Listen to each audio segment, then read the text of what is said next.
วัสดีครับอาจารย์ครับผม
Hello and welcome to another Dhamma meeting where we will discuss the Buddhist practices of charity, morality, and meditation.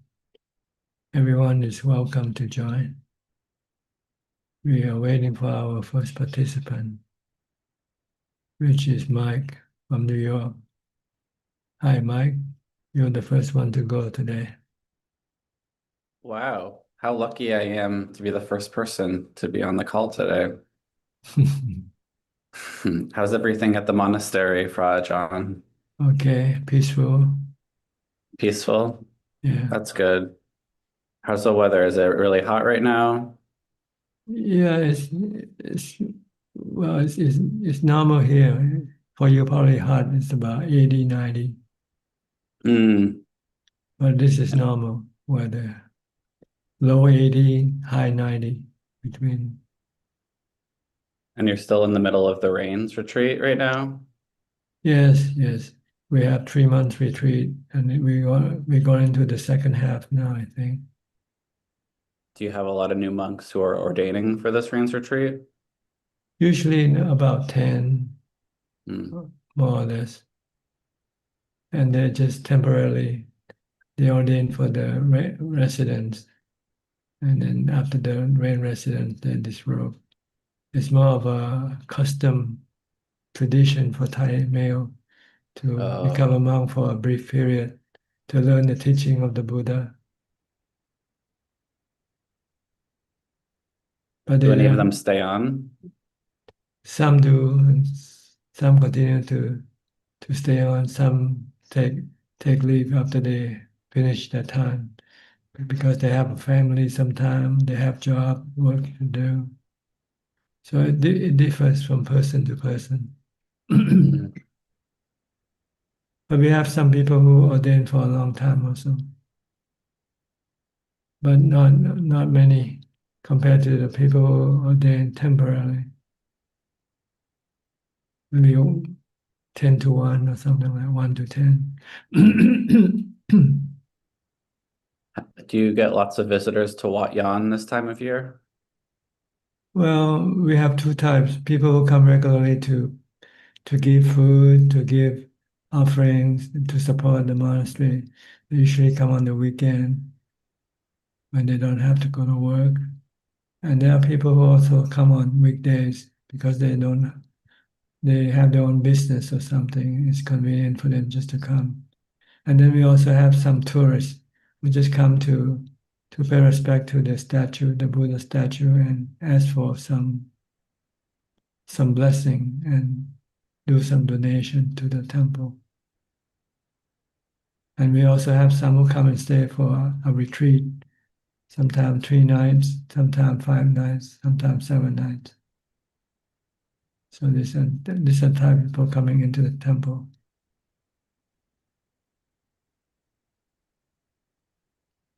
Thank you for letting me know that. I hope to come to Wat Yan one day, maybe next year or the year after. Yeah, we have two types of accommodation for the male. We have the more or less the the well equipped. I mean, as far as the four I can't use the word, but just a dormitory type of accommodation where you can stay quite well equipped with water, electricity, for instance. But there's another type which is on the mountain. This is for usually for monks to stay, but some laymen also like to stay up there. This we have no electricity or running water. It's right in the forest, in the mountain, and we don't have a regular house to stay. It's more like a platform Mm. with a roof on and no wall or anything. Mm. So you do the monks type of practice there on the mountain. So some people are not yet equipped to do this. They prefer to stay down below first. But after a few days, they might become more energetic, more ambitious, and they might want to move and try the mountain also. Mm. Okay, anything else? Yeah. Um, when I woke up this morning, I asked my wife, I was like, I'm gonna talk to the monk today. Do you want to know anything? And she was asking about peace, like how do we find peace? But I'm gonna even kind of adjust the question even a little bit more. And how do we find harmony, um, like on like a local level with like the people that we're surrounded by in our immediate surroundings, and then just like harmony, like greater harmony. Well, the first question you asked about peace, true peace is within yourself, not outside yourself. The world is never peaceful. There's always conflict all the time. So you can never find peace in the world, or long-lasting peace anyway. You might have some temporary peace, but to find true and long-lasting peace, it has to be inside yourself, in the mind or in the heart. And this you need to do meditation practice to calm your mind, to stop thinking, and to stop craving for things. These are the crave because the cravings are the cause of restlessness and agitation for the mind. If you can stop the mind, stop it from craving, then you have peace within yourself. And in regards to living with other people, you just have to use the four Brahma Vihara. You have to use metta, which is loving kindness. Have have love and kindness toward other people, regardless of whoever they are, all beings, according to Buddhism, even the spiritual beings and the animals also, we should have loving kindness toward them. It, it means that you don't hurt them. You make them happy if you can. And you should have compassion when people are in need, they need some help. If you can help, then you should give help if you can. And the third one is to be joyful with other people's success or achievement or happiness. When somebody is happy, you should feel happy with them. And the last one is equanimity. When you cannot do anything for other people, then you just have to remain calm and not react to the situation that you might not be able to help, for instance, or you might not be able to connect with them. It's maybe because they don't want to connect with you. You want to show them love and compassion, but they don't want to. Then you just have to have equanimity, which is just accept, okay, this is it. You try your best, but you shouldn't be sorry or feel sad or disappointed because you cannot force other people to do things they don't want to do. So if you can have these four qualities, then you can live in harmony with other people.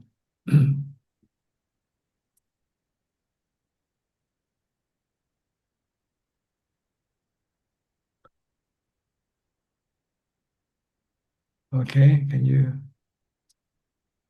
you want me to clarify on any point here, or you understand? No, no, I understand. I just wonder, is there a difference for, harmony, maybe like in a very like smaller like setting, like the people you're immediately around versus like the world at large, or would you just say that the Brahma Viharas are like, kind of your guideposts for just dealing with everything and Dealing with your inter every type of people and Mhm. communities, small or big, it's the same. It's people that we are dealing with, and people needs love. They want to be loved. If you give them love, they're usually happy. Mhm. But sometimes you cannot give them love because it is something that maybe because of their action or whatever they do that prevent you from loving them. At least you shouldn't hate them either. You should use equanimity instead. If someone steal your money, for instance, you shouldn't hate them, but you cannot love them, at least you you apply equanimity. You just okay, let it be according to that person's karma. Whatever that person did, he will eventually reap the fruit of his karma. You don't have to get angry or get mad at that person. You should use forgiveness. If someone do something that might bother you or hurt you, if you could not stop them, you also have to use equanimity. If you want to live in harmony, just leave them alone. Let them do whatever they want to do. It's not hard to do, but this is the way people have to learn to give and not to not to take all the time. Sometimes you have to give. Yeah, sometimes you have to lose if you want to live together in harmony. You cannot always win or you cannot always take.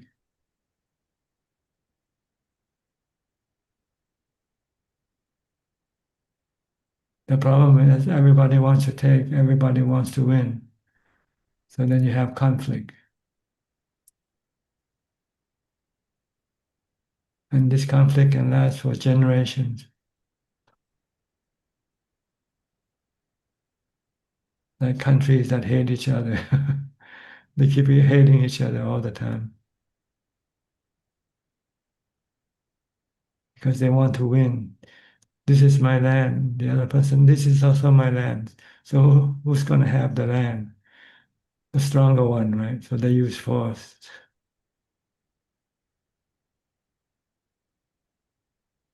But if you use sensibility, rationality, say, okay, let's divide half and half.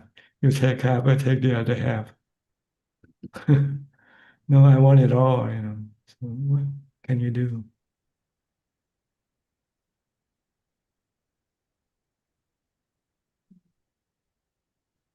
So this is the way the world is. You cannot find peace and harmony for long in the world because of the greed or craving in the mind of people. Once they have something, they want more. One is not enough. Then you want two, then you want three. Keep adding more and more.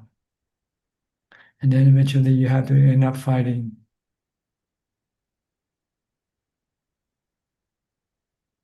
But if you're not greedy, you just live frugally, live just on the basic sustenance of life.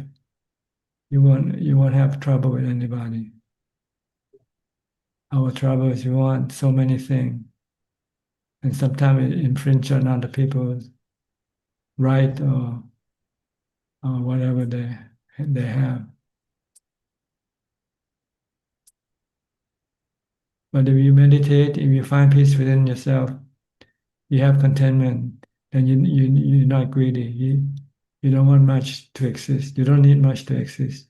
All you need is just the four basic requisites of life: food, shelter, clothing, and medicine. Then you won't have any problem with anybody.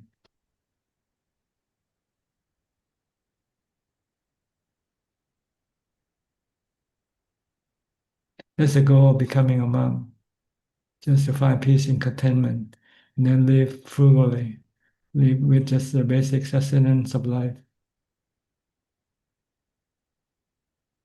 You don't need anything else. The mind is peaceful and happy and full and complete. It doesn't have any greed or cravings or desire for anything.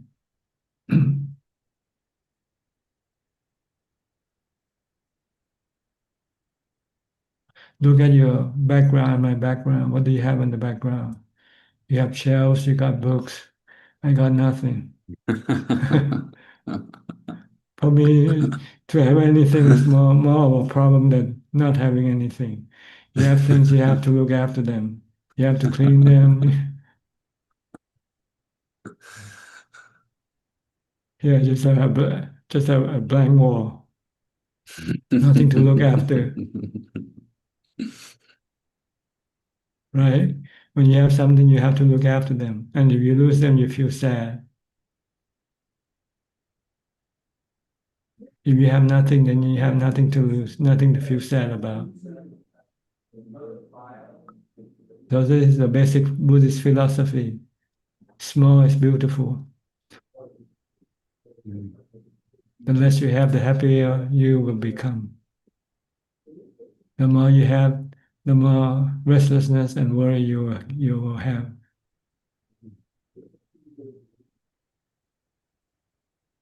So the goal is to meditate, to get to jhana and use wisdom to keep the mind from having greed or cravings when they come up. Then you can remain in peace and contentment all the time.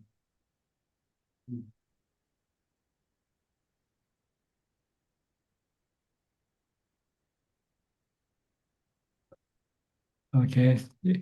Can you explain this to your wife? Will she be able to understand it? I think so. Or Thank maybe you she so much can for Ajaan. maybe she can watch this later on. Yes, that too. Okay, anything else? That's it for today. Much respects. Okay.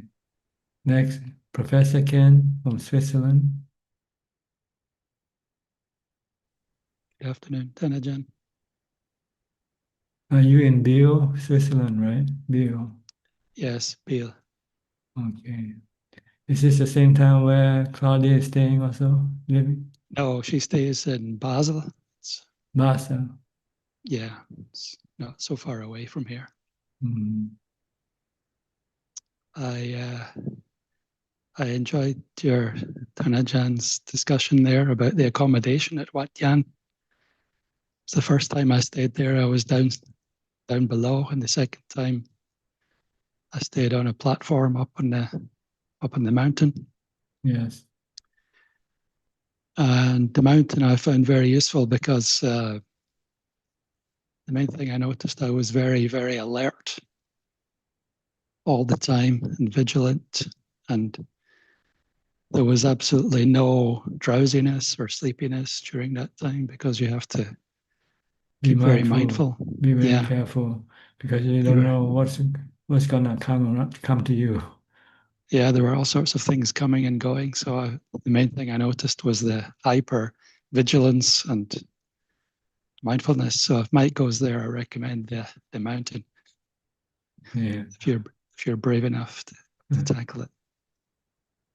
That But was about 10. it's like going to a camping ground. You don't have toilet where you stay. You have to go use a central toilet. Yeah. So it's very, very useful to take that kind of test, I found. Very basic. Yeah. Very basic, but everything you need. So It's good for meditation. It helps support yeah, your meditation. yeah. There's There's absolutely nothing else to no do. nothing to distract you. Exactly. Yeah. So Okay. okay, no questions today, Tanajan. Just my comment about my experience down there. Okay. Thank you. Thank you, Next, Tanajan. next intern from Indonesia. Good evening, Rajan. Yes. Ajaan, I observe my body. After 1 month, I will be very hungry. I try to ignore and mindfulness, but I still hungry. I understand my body really hungry, so I decide to eat more than once a day. I eat twice a day for 2 or 3 days. After that, I come back to eat once a day. I want to ask, is this normal for me? Well, I don't know. I cannot say for you, but Mm-hmm, it's just up to you. You want to eat more or less, that's up to you. If you think this is mm-hmm, normal to you, then it is. mm-hmm, But for other people, they might not do what you do. Like me, I eat once a day all the time. From the mm-hmm, time when I first started practice, I eat once a day. okay. So this is normal for me. But for you, you might have to eat more than that to be normal for you. So the point is to see whether eating is supportive or disruptive of your practice. Mm-hmm, If you eat too much, it can be disruptive. You can get drowsy, you can get sleepy, you can get lazy. mm-hmm, If you eat less, you won't get drowsy or sleepy or lazy, but you will get hungry. But then this will mm-hmm, force you to meditate to to subdue the hunger, because the majority of your hunger comes from your mind, not from your body. mm-hmm, So once you can subdue the hunger in your mind, then the hunger of the body will not bother you. Even if you have to fast the whole 1 or 2 or 3 days, it won't. You will be able to handle it if you have to. mm-hmm, mm, So the goal for eating less is to develop the mind, force the practitioner to practice more mindfulness and meditation, to calm the mind, mm-hmm, to make the mind content. Yeah. The more calm, the more the mind becomes calm, the more contentment the mind will have. The less calm, more agitation and restlessness, the more hunger will the mind become. So it's up to you how much you want to eat to support your mm-hmm, practice. Yeah. If you worry about not feeding enough to the body, well, just think that eventually, no matter how well you look after your body, you're going to have to lose your body anyway. But the mind still will go with you, and the mind might go with you hungry. So maybe it might not be better to make the mind not hungry by practice meditation more and eat less. mm. I understand, Prajan. So I try to just eat once a day. So next time, when I'm really hungry, I just ignore it and just meditate. Yes, if you want to use an antidote for hunger, you can contemplate on the foulness of food. Look at the Mm-hmm, appearance of food when it enters your mouth and mix with the saliva when you chew it. Before you swallow it, can you spit it out and then take it back in again? Just to take a look at it. This will, understand, this Prajan. will help to reduce your hunger. See, you get hungry when Mm-hmm. you think of the food on the plate. Oh, this is looks so delicious, so good. But when you say once it enters your mouth, does it look good anymore? Mm-hmm. Mm-hmm. So this is one way. If you want to use fasting to help push your practice, you need an antidote Mm-hmm. when your mind become hungry. You have to think Mm-hmm. of the unpleasant part of the food and unpleasant Mm-hmm. aspect of the food. Then you will not get hungry. understand พระอาจารย์ Okay. Okay thank you พระอาจารย์ So the purpose of eating less is to help support your meditation, to push your meditation forward. You need to need something to push it forward. If you live comfortably, if you have plenty of food to eat, you will be lazy. You will not want to do meditation or practice. But yes if you're hungry, then you know that you have problem to fix. You have to fix the mind, to stop the mind from being hungry. And the only way to fix it is to use meditation. yes พระอาจารย์ Now I'm not full time. Sometimes when I come back from office at night, at that time I'm very sleepy. But I just to tell my body it's okay if you are sleepy. Just meditate for half hour or 1 hour. But I still meditate more than 1 hour. But I know this is very challenging. Yes, for lay people, and this is very challenging because you have to work, so you might use more energy than if you are not working. Yeah. Yes. So this is more for people who go on a retreat, meditation retreat. They usually eat once a day. But for lay people working, you might not be able to eat one meal a day. You can, but it will be very challenging, very difficult. And it might not help in your meditation anyway. Because But yes, Rajan.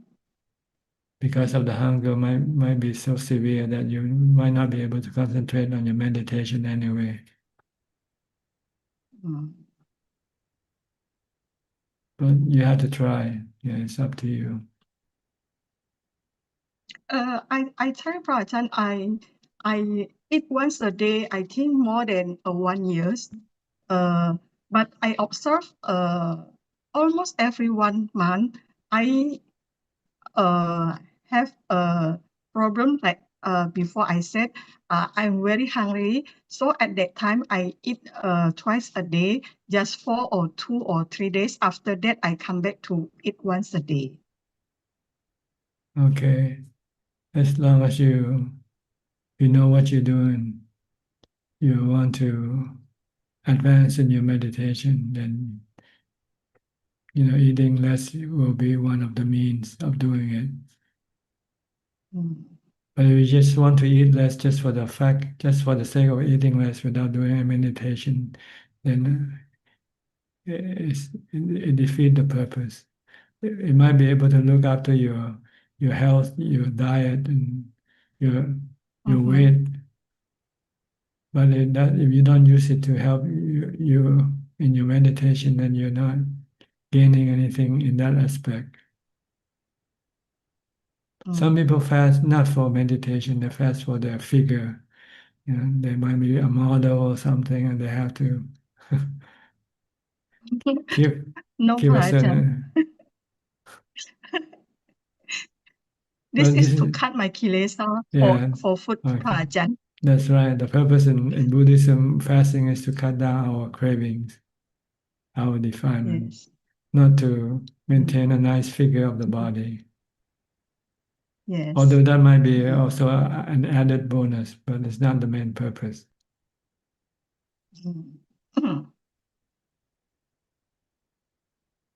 Okay, anything else? No, Rajan. Okay. Thank you, Rajan. You're welcome. Next, Tommy. You're moving to a new place now?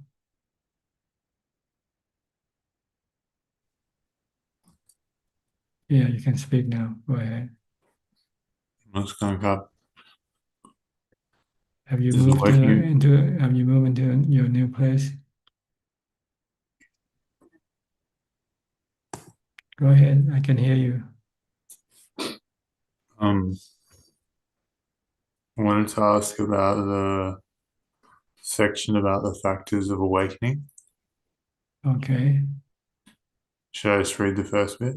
Okay. Moreover, a monk dwells contemplating the nature of things in various things in the seven factors of awakening. And how amongst does a monk dwell contemplating the nature of things in various things in the seven factors of awakening?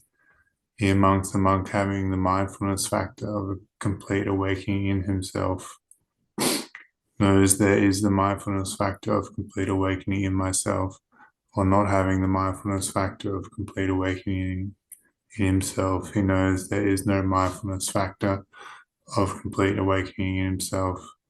How there is an arising of the mindfulness factor of complete awakening that has not arisen, that he knows. And how there is fulfillment of the development of the mindfulness factor of complete awakening that has arisen, that he also knows. And then it So just goes, it repeats the other six, the same. yeah. What the other six? Mindfulness, then you have equanimity,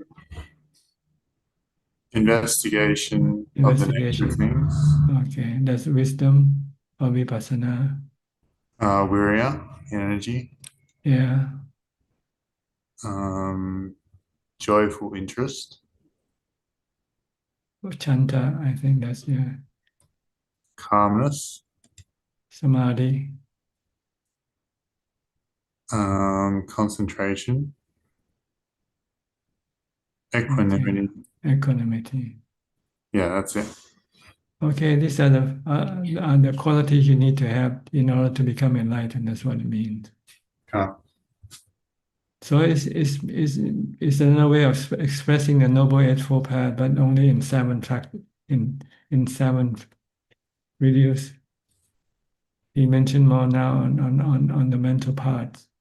Mm. He skipped the physical and the vocal part that was mentioned in the Noble Eightfold Path. Right action and right livelihood, right speech, and replaced by investigation, Dhamma investigation, and mindfulness. Yeah, or mindfulness is already in the path, but Mhm. something else that contained there. They are all path factors. They really. So you need to know whether you have this thing or not. Mindfulness. Are you investigating, contemplating the nature of things as being three characteristics? As having three characteristics, anicca, dukkha, anatta. Can you concentrate your mind to be calm and peaceful when your mind becomes restless or agitated? Are you constantly practicing from the time you get up to the time you go to sleep? This is virya or exertion.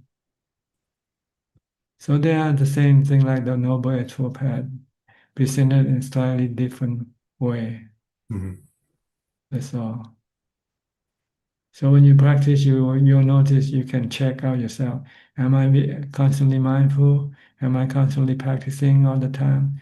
Can I control my mind when it becomes restless and agitated?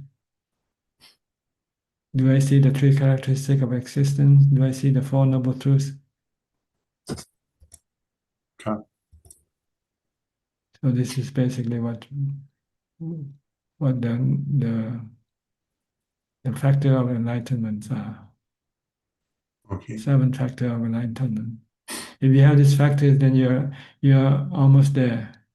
You're almost reaching the Sotapanna level, the first level. When you investigate the nature of the body, the five khandhas, to see that it is anicca, dukkha, anatta. Okay, I understand. Okay. Yeah. I asked you early on, is this your new place or is this still the old place? Oh, sorry, I couldn't hear you. No, I'm just in a hotel. Oh, in a hotel. Yeah, I'm on my way to the new Hermitage. Is it far from your old place? Yeah, about 10, 12 hours drive. Oh, Yeah. and you have made arrangement already for the place? Yeah, it's all ready to go, all signed, Hmm. all paid for. Okay. Yeah. I've been stopping at different Buddhist temples along the way. Mm, having a look. But yeah, should be good. yeah. Okay. Anything else? Need a name for the hermitage. The name of the hermitage? Yeah, I was gonna call it Satipatthana Wana, but it sounds a bit corny. Satipatthana Wana. Okay, Wana means forest, I think. It's a party yeah, for forest. like forest or grove. Yeah. Forest, Satipatthana. Forest for the development of the Satipatthana. You think it's a good name? Name is just a name, no big deal. Good name or bad name doesn't really matter. Whether it's a good place or not, that's more. Whether it's a good place for meditation or not, whether it's quiet, whether it's conducive for meditation, and the weather is not too extreme, the food is good. This is the thing that we should be more concerned with, not the name. The food's not going to be good. Mm. Whether are you living with people who are enlightened or who can help support your practice or not? These are the factors that we consider when we go to a place. Ah, I think there's a word in Pali called sapaya, yeah.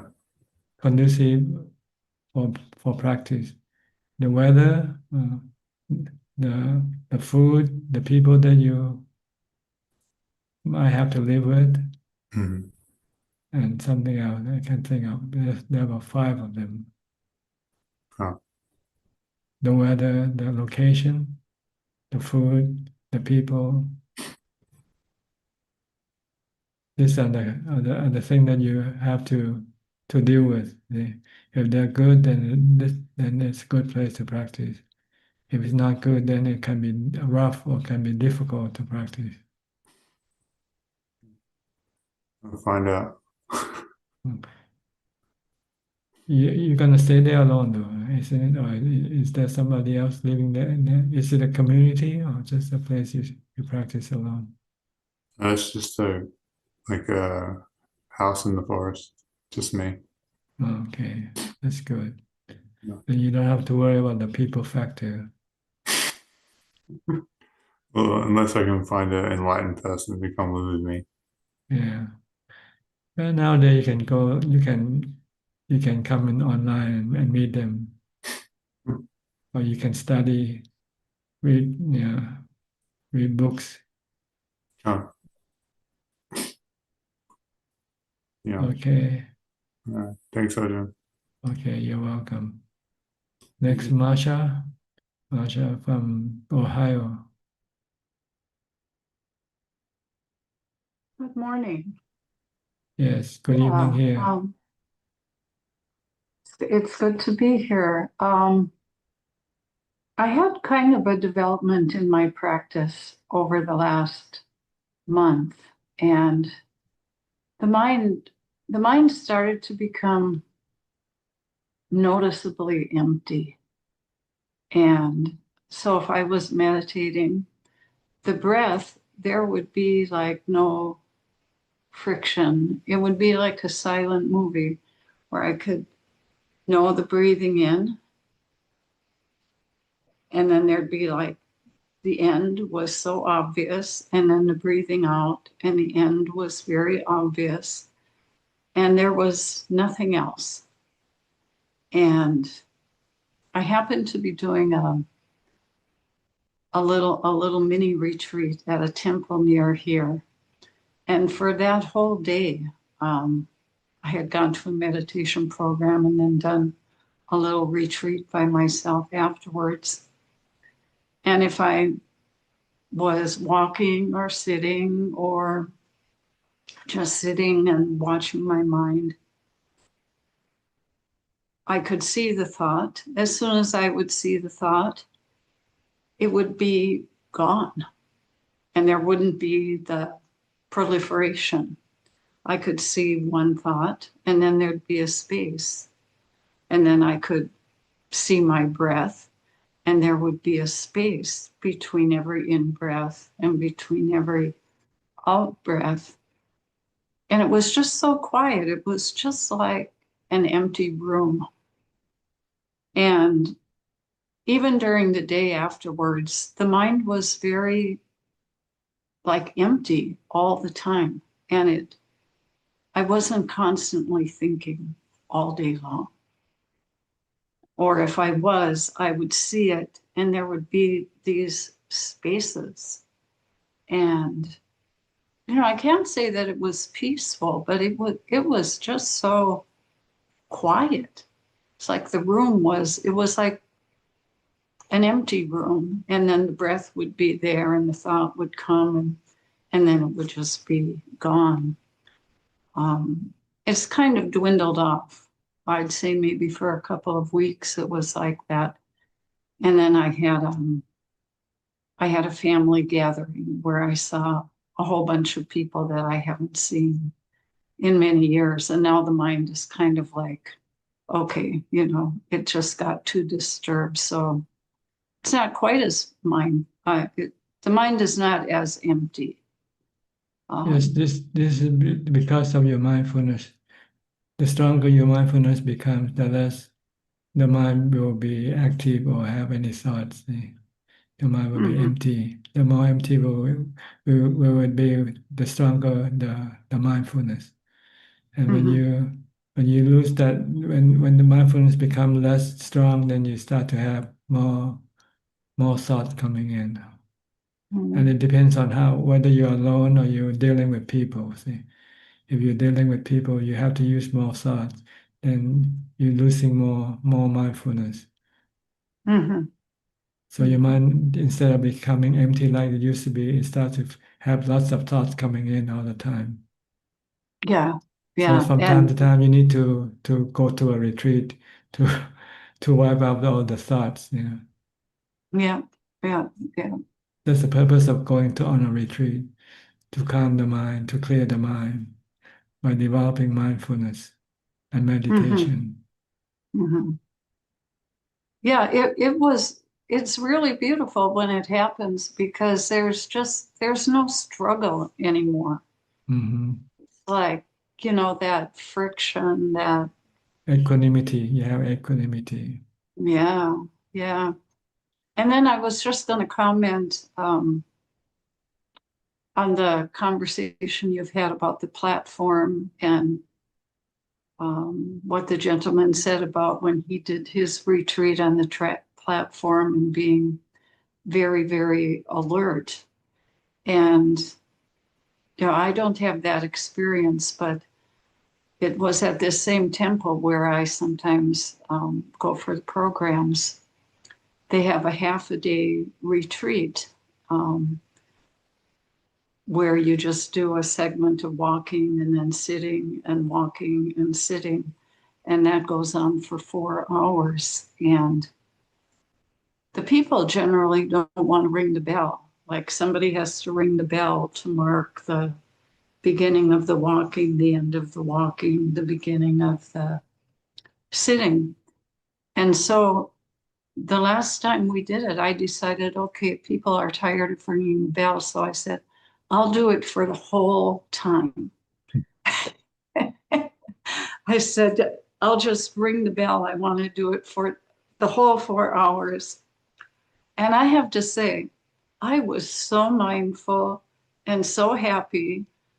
The whole 4 hours, I thought, I'm going to do this every time because I was alert. It was like, okay, I'm doing my meditation, but I've got to remember at,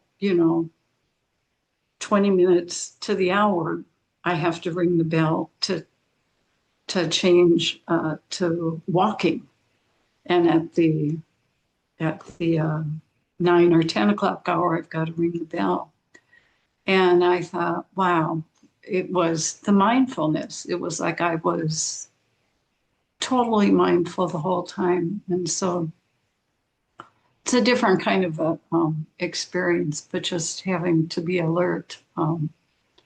Whereas the other people thought it was like a disturbance to their practice, that they couldn't get a momentum.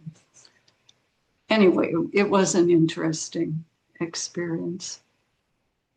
Yes, the key here is mindfulness.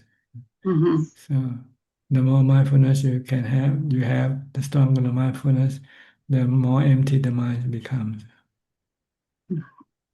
And the more aware you become also of the thoughts when they arise and cease.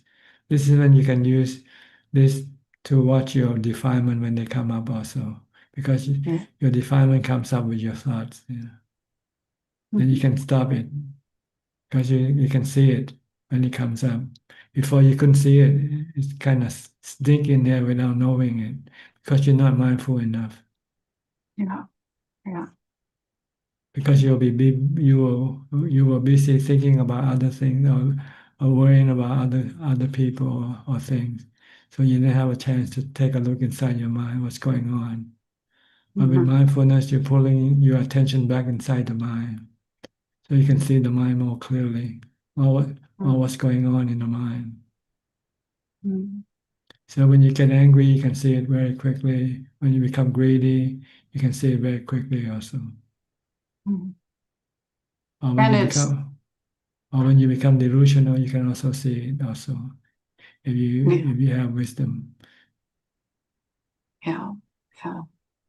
And if the mindfulness, if it persists, the amazing thing is it just cuts things off. It's so clean. That's right. You see, any thought come up, you can cut it off. Any greed or anger, you can cut it off. Mm-hmm. Mm-hmm. So But, anyway, but I was happy about that. unfortunately, about mindfulness is it's just only able to do it temporarily. Whatever Mm-hmm. you cut off, they will keep coming back again, unless you use wisdom. If you have Mm-hmm. wisdom, then you can cut off the greed, hate, and delusion completely, permanently with wisdom, with the support of mindfulness also. Yeah. You have to see everything as anicca, dukkha, anatta, then they won't come back up again. Okay, I'm going to contemplate on that. I was going to ask you a question on that, and I thought, no, that's just something to watch for. That's something to learn right in the practice. Yeah. Yes. Okay. Okay, good. Keep on. Thank you very much. You're on the right track. Thank you. Next, Philip from Malaysia. Good evening, Ajaan. I'm just here to pay my respects. I don't have any Okay. questions. How's Thank you. your wife and children? Okay. They are good. They are good. My daughter is just taking a trials exam for final year. Yeah, my wife and the other younger one and the other room listening through Facebook. Okay, good. Next, Rohini from the UK.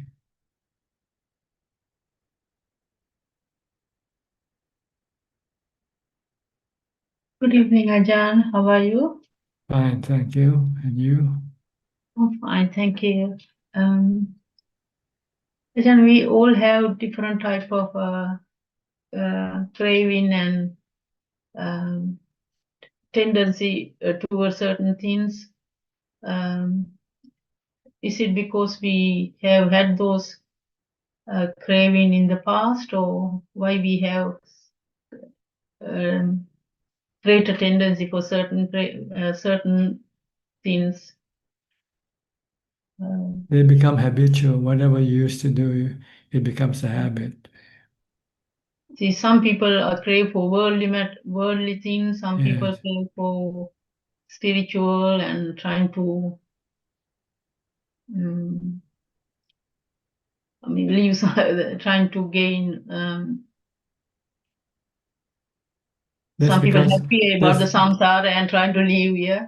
that's because in the past that's what you used to do, what you used to crave for. It carry with you into the next life. See? Um, You come with your old cravings. All your old cravings come with you. okay, thank you. But you can change the cravings or eliminate the craving when you read Buddhism, Buddhism will say craving is not good for you, and we should reduce them out, eliminate them altogether. So, Okay, thank you. I think in Ajaan's one of the Dhamma book, maybe Ajaan mentioned that Ajaan used to early stage watching the mind all the time. And does it mean that uh,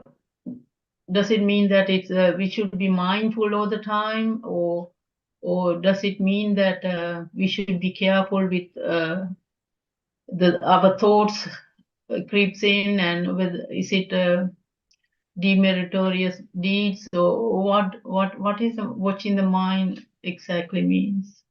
it means just exactly that, what the mind is doing. Whether it's Basically craving, whether it's mindful. angry, it's craving, or it's restless or agitated.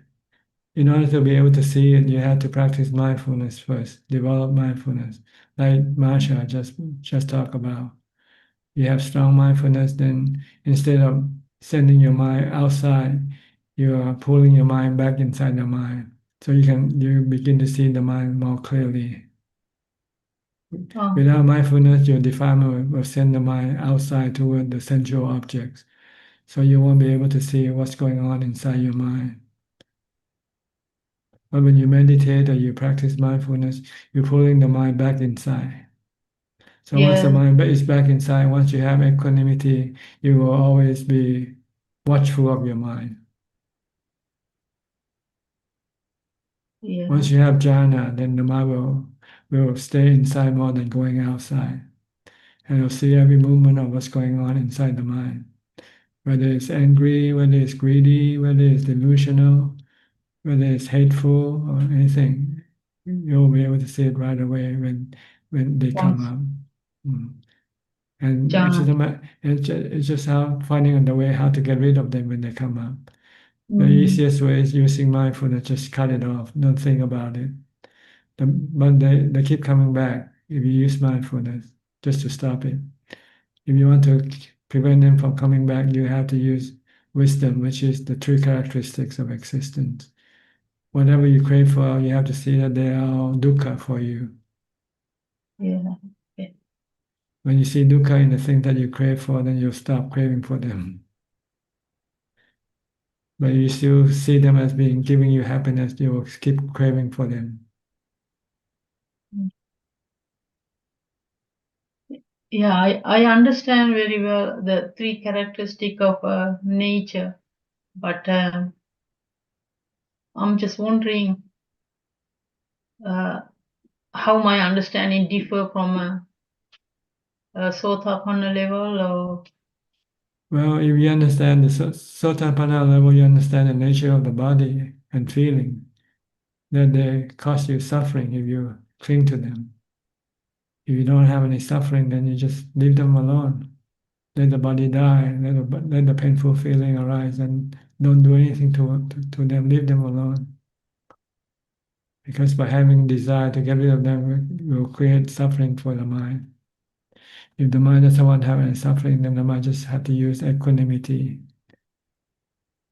not reacting to the fate of the body or the pain or the changing nature of the feeling. So you have to see them as anicca. They change, they rise and cease. The body born and will get old, get sick, and die. They are anatta. You cannot control them. You cannot prevent or stop them from happening. If you don't want them to happen, you get dukkha. If you accept them, then you have no dukkha, no suffering. okay, Ajahn. Okay, thank you, thank you. Understand? Yeah, thank you. Okay. Next, Nining from Indonesia. Yeah, Ajahn, I happy almost all the time, Ajahn. The more I listening to the Dhamma talk, the more the more happier I become, and also the longer I sit the more happier I become. That's why I decide to do long fasting, because I want to direct my mind only to rely on wisdom and also mindfulness. Is it correct, Ajahn? Yes, that's right. Yeah, This is a tool that will make the mind happy all the time, yeah, and and then not sad, not have any suffering. yeah, and then I realized that sometimes I still use the old sanya, old perception. For example, when my mother asked me to buy food, of course I use my old perception, Ajahn. Uh, which one is delicious and is it delusion or wisdom, Ajahn? Well, you have to ask yourself, are they truthful or not? See? Are they true or not? Yeah, Are they delicious, or are you just pretending that they are delicious? You have to ask yourself this. actually I don't cling. I mean, I re-educate my mind to replace my old sanya with the new sanya that everything is anicang dukang anatang. But because I still live with my mother, so mostly I still use my old perception, the worldly knowledge to do activities like that, Ajahn. Oh, you can use your own sanya, it's no problem. But the thing is, do not cling to them, that's all. If you think this fruit is delicious but it's not available, don't get sad or disappointed. Look for something else. Okay. Oh, that's I know. Then should I tell my mom that? I mean, should I re-educate my mom also, Azan, with polite that? If she doesn't ask you, then you shouldn't. If she asks you, then you can. You don't Okay. want to convert her, and she doesn't want you to convert her. So Oh, if she doesn't ask you, then you just leave her alone. I understand.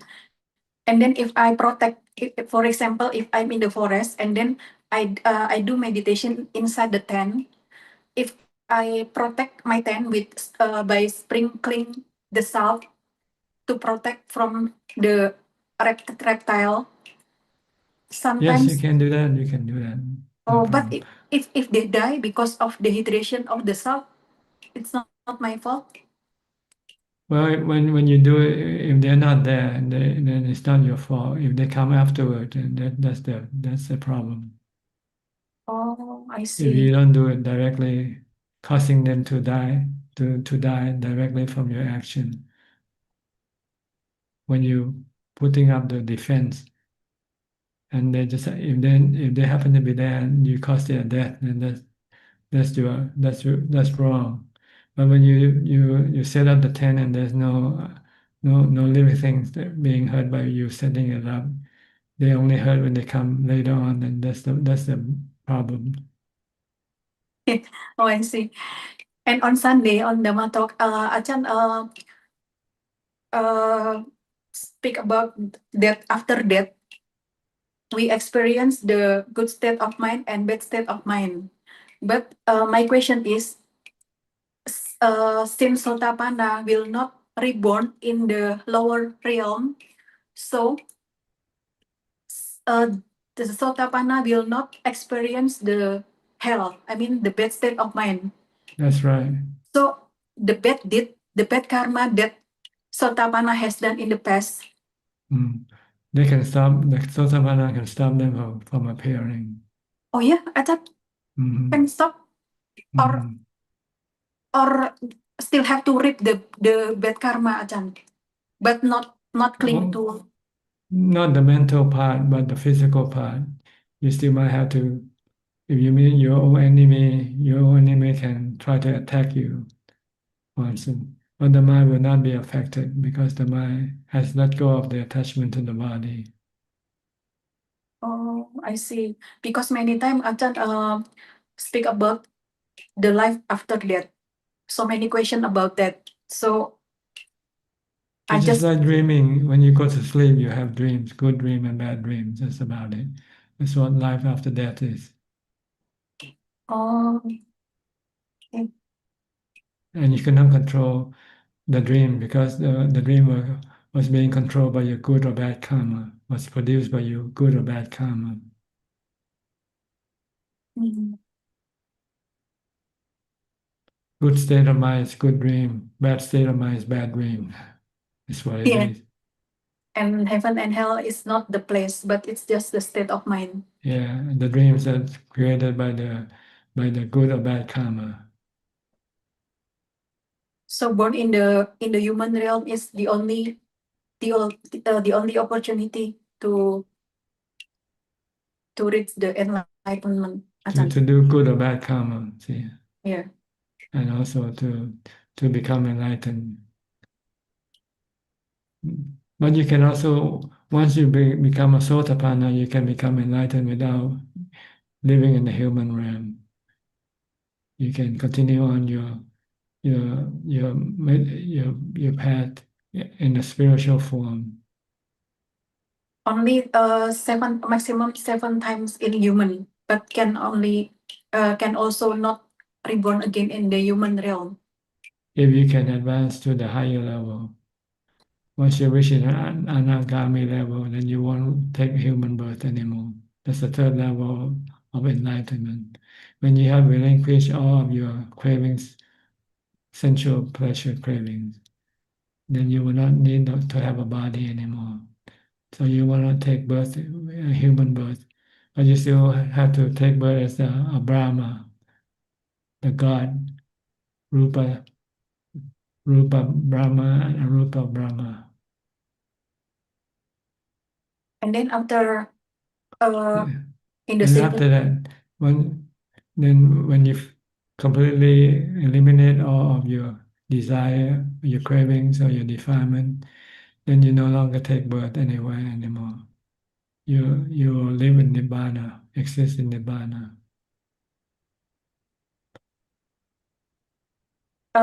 my practice become more easier after listening to Ajaan Dhamma talk. Because after listening to Ajaan Dhamma talk, then if I googling the theory, it's very easy, Ajaan. It's like I have already mastered all the theory that I read, but Ajaan tell us in the easiest way, in a very simple way. Yes. But like the four foundation of mindfulness, every time in the Zoom or in the question answer, Ajahn already talk about that, but not specifically step by step. But all of the material in that theory have, has been taught by Ajahn in all the Dhamma talk. If you listen or read my books, my talks, then you will start to see the big picture, the complete picture, because I can only tell so many things at one talk, you know. So, but if you read more and more of my teaching and listening to my Dhamma talk, then you can hear more and more about the practices. Yeah, that's why I want to thank to Ajahn. I see clearly about the aging and sickness, but not yet that, Ajahn. That's why while I mean in this practice of given up, totally given up of everything and also let go of everything, I'm waiting for that day, Ajahn. Because hunger no more can hurt my mind. I still can be happy with the hunger. That's why I decide to do long fasting every month. So maybe in 1 year, I can do more than 80 days that I don't eat. Because I want to make condition for my mind to only rely on mindfulness and also wisdom. Good. Because my love is very simple, Ajahn. I'm happy most all the time. That's why that's the purpose of practice, to be happy all the time. yeah. That's why I'm wondering. So when when the dukkha comes and then I'm waiting for the big dukkha, which is my death, I believe. Well, you might go into some place scary to see whether you can be happy in the scary surrounding, like with wild animals around you, Yeah, I will. like in the forest. Go camp Yeah. in the forest, for instance, alone at night. Like Ajahn been bite by the snake. Yeah. Anyone help Ajahn at that time? No, you have to help yourself. Who can help you? It's, Oh, it's early in the morning, 4 o'clock in the morning. I was walking on the mountain toward the main monastery to go on Bintabat, to go on alms round. But there's a house nearby, so I went to the person who lived in the house nearby and asked for transport to go to the hospital. it's okay. Maybe of ghost. I don't. I'm not scared of the ghost actually. Mhm. But How animal. about painful feeling? Can you sit and go through the painful feeling when it appears? I can Ajahn. I can coexisting with the pain. I can sit 6 hours. I can sit 4 hours without changing position. Good then. That's why I create sometimes I have to create dukkha like Ajahn said. Mhm. So I become No more pain, no focused. gain. Yeah, No no pain, pain, no no gain. gain. No pain, no wisdom. Mhm. No, I want to build my wisdom, Ajahn. Yes. When you have pain, you have to use wisdom to overcome the pain. Yeah. All right. Anything else? Yeah. No, Ajahn, thank you very much, Ajahn, for the teaching. Thank you, Buddha, You're for the teaching. welcome. Next, Gen Genso from Penang. Ajahn, it's just to pay respect, no questions. Yeah. Okay, thank you. Yeah. How about you, Ao Sim, also from Penang? Evening, Tan Ajahn. I still continue the once a week, 6 hours since for meditation. You still Now find I'm challenging? not so much Not so much challenge anymore. as the starting one. Yeah. Uh, And now I'm trying to do 3 hours continuous since spot. Try other days I try to do the 3 hours since spot Sitting, meditation. not moving at all. No, sitting. Okay, good. Yeah, you have to devise different method to improve your practice, to push your practice forward. Yes. The harder the more you will benefit from the hard challenge. The harder the challenge, the more the benefit will be. Good. Okay, Okay, you're okay. welcome. Thank you very much, Ajahn. And Steph from Oregon.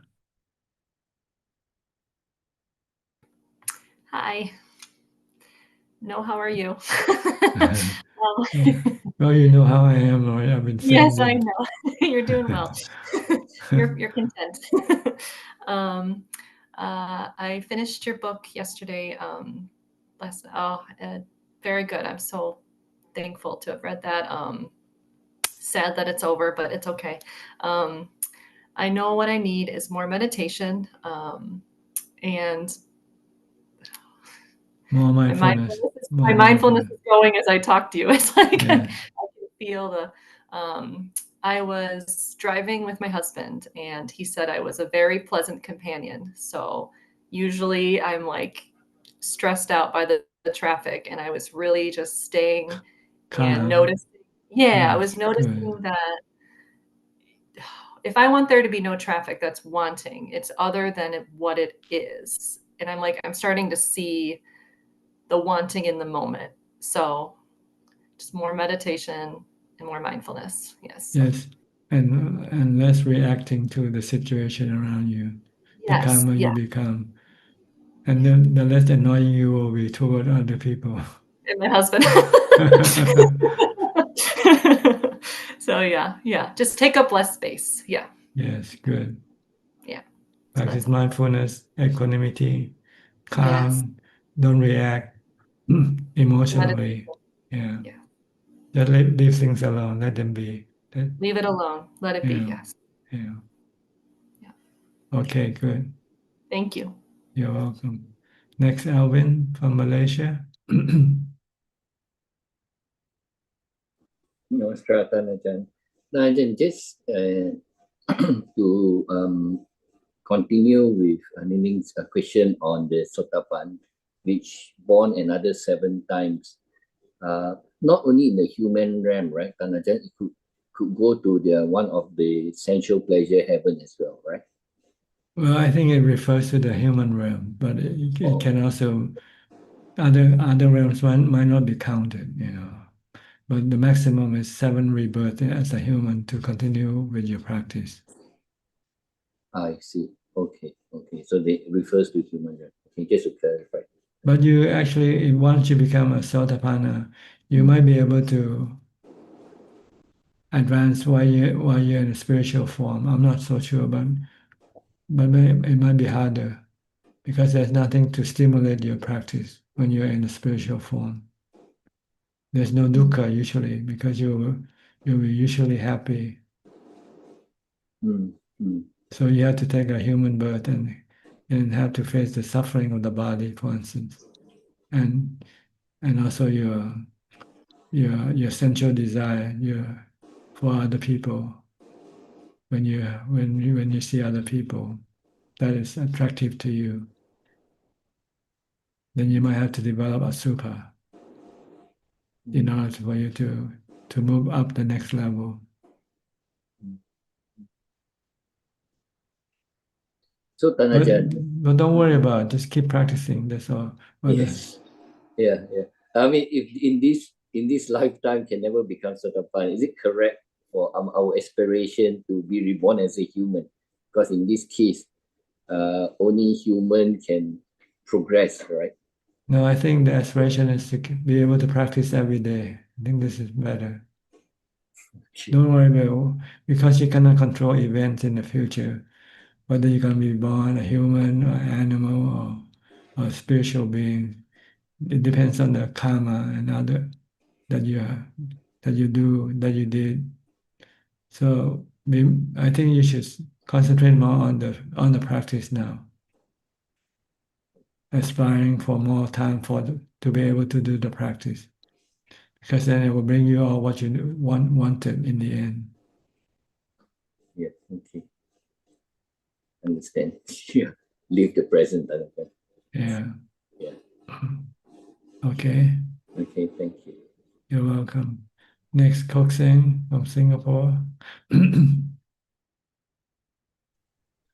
evening, Prajan. No questions at the moment, just to pay my respect.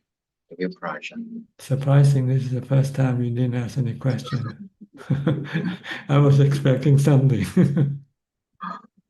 Good. That means you learned a lot already. You have learned a lot. Oh, no, still learning. Okay, good. How about Gary? Also from Singapore. You never ask question, I know, for sure. I'm just here to pay respect to you, Ajaan. Okay, good. Right. I'll go to Charles and his partner, Bua, Kun Bua. Good evening, Ajaan. Hi, how are you? I'm well, thank you. How life is like in Nong Khai compared to San Francisco? One is heaven and one is hell. Which one is which? Nankai is heaven for sure. More slow pace, I guess, huh? Yes, very, Less very, hectic, very, less very hectic. different lifestyle. Yeah. So you enjoying our conversation? Absolutely. My wife as well, helping her with Good. English. Okay. You have anything to contribute or question to ask? I do have a question to ask, and it's about being afraid. I know someone that has become afraid because of some violence committed against them, and I was wondering what is the best way to unlearn this being afraid? By accepting reality. See, we live in a world in which we cannot always control things. So whatever's going to happen, accept it. Right. Because it's going to happen anyway. You're going to get old, get sick, and die anyway. And if you can accept this, then you will not be afraid of anything. Very good answer. Thank you, Ajaan. But it's hard to do. In order to be able to do it, you need to practice meditation to calm your mind down first. Yes. Once you become calm enough, it will not react to this bad situation, and then you can go through them calmly and without any suffering. This is why we have to practice meditation to prepare the mind to be able to accept the worst of things when they happen. Yes. Thank you for that wisdom. Okay, you're welcome. บัวมีอะไรไหม ไม่มีเจ้าค่ะมาฝึกทำพระอาจารย์อังกฤษค่ะ Okay, In learn the English. English. Okay, good. All right. It's my fault to speak Thai too. I should. Okay, next we'll go to Dr. PL and Indira from Toronto. Good morning from Good morning from Toronto. Toronto. How are Yes, you, Tanajan? As usual. Yeah, we were thinking, we were listening and thought maybe we should come to Ajaan too one of these days, maybe year after. Next year. Like, or plan a trip. Yes. Staying. It's up to you. Yes, we would Yeah, love you're to, thinking. because you have inspired us so much and changed our lives forever. So we would love to come see you, pay respect to you. Well, there's no difference seeing me right now than coming physically. I think you'll be disappointed if you expect something better by coming to see me. Yeah. But we'd like to see the monastery and meditate surroundings, there. Okay, good. That's a better reason for coming than coming to see me. See you. Because you're seeing me every week already. Yes, Tanajan. Because we don't know whether you're a spiritual being or real, so we want to. Well, everybody believes I'm real. Okay. I'm not AI generated. Okay. They were. AI generated. AI Artificial intelligence. Yeah. So you have anything? Oh. One question, yes, Tanajan. A person before, I think from Australia, asked about Sapta Vajjanga Dhamma, the seven. Yes, factor of enlightenment. Factors of enlightenment. Yes. No, I was telling Indy, I have a different kind of explanation for this. I think they are like a combined factors of right mindfulness and right concentration. The first three are right mindfulness, atapi sampajano satimo, alertness, mindfulness, and ardency, the effort. So those are the first three factors, and the last four is jhana factors. So that leads the last one. Jhana factor is equanimity, which leads to wisdom. So these are not factors of enlightenment. The enlightenment doesn't have factors. These are factors for activity. So this is a alternative explanation of the last two factors of right mindfulness and right concentration. Samadhi. So I think that fits nicely. Otherwise, Buddha wouldn't tell And you right another effort, path. right effort, right effort. Yes. Right effort comes in the first one of the first three. Yeah. Right effort comes. So I don't think Buddha would have another path for enlightenment other than the Eightfold Path. So it has to fit the Eightfold Path somewhere. So this is right mindfulness and right concentration explained in a more detail. This is a mental aspect of Yes. mind. And he leave out the physical and the vocal, right That's action, right speech, and right livelihood. That's right. That's all. But it's the same thing. Yeah, this is a culmination at the end, the last two. Yeah. So I thought that might be a different way of expressing. And also wanted to see how you feel. Yes, thank you, Tanajan. No, I have another question about the Satipat, the Paticcasamuppada.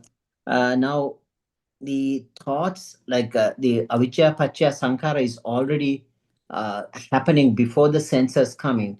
The senses come in later at the salayatana. So there is activity in the mind, even like dream state, there is activity in the mind.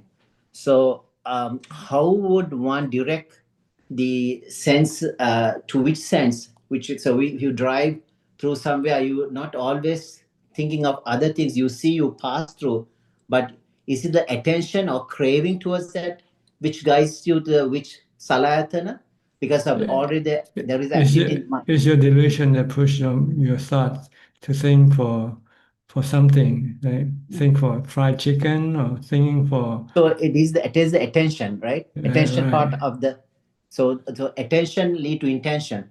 So if you don't have attention to anyone, just like it disappears as you when you hear, you only hear, you see only see.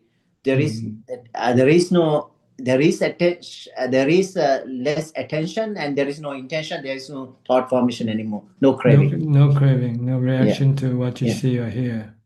Yeah. So that's the kind of a state of an arahat. If need to, he can pay attention, but he doesn't need to because there is no craving anymore for those the predictions of the mind. I think this goes very well with the scientific explanation because science says the brain doesn't have direct access through the senses. So the mind has to predict something. It's called predictive error for survival. So avijja pacha sankhara is like the prediction whether they're making sankharas, and then the sensors fit in at the end and say which attention, which way we want to see. We want to see or we want to hear, whatever the attention part. Sorry, I thought I'll No, just it's add that. okay. It's okay. But the whole thing here is the craving that we have to Craving eliminate. drives. So the That's all. craving, I mean, this is a movie, but the movie, but we need to see the making of the movie. That's Patichampada. The movie we see all the time, but it doesn't really help us. But how to that? Sometimes you see this making of the movie. I think I got this from Tanisara Biko. It was recent talk. So what's interesting is the making of the movie, how this movie is made. Right, that's where the Buddha said Patichampada. I mean, everybody sees the movie, but sometimes you see when they show a movie, they also have a part of how they made the movie, the cameras, what went wrong, the action, So there is no director. I believe there is no director in the movie, but it's an activity, right? It's there. I mean, we could look for a director in the movie. There is no director. But there's no need for you to know all these things. When you watch it, just keep enjoy the movie. Enjoy the movie. He's like I that. want to see where the making of the movie. I think that's what the Patichampada is. That's what I always tell him. I sit That- and meditate, That's but he always that's for the curious people to watch. If you're really curious, then you want to go through the background of the movie, how they made Yes, the background movie. of the movie. That's more interesting than the movie itself. That's what the Paticca Samuppada is about. The background of how the movie is mind made. works, how the mind works. Yes, yeah.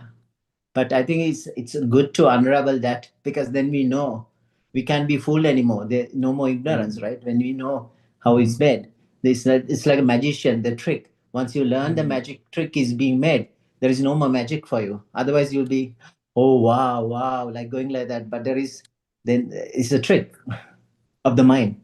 Yes. The problem is how to get rid of the craving. That's the problem. Yeah, craving is the arrow to pull out. Yeah. trying hard. You need the practice of sila, It is samadhi, that and panya. Yeah, that's really the wisdom part comes in. Yeah. And thank you so much Thank for you, all sir. your guidance and help. Yeah, hopefully we can welcome. visit you, Yes. seeing you in person to see whether you're here. Yes. Okay. And thank you, Ajaan, Thiruvan Saranai.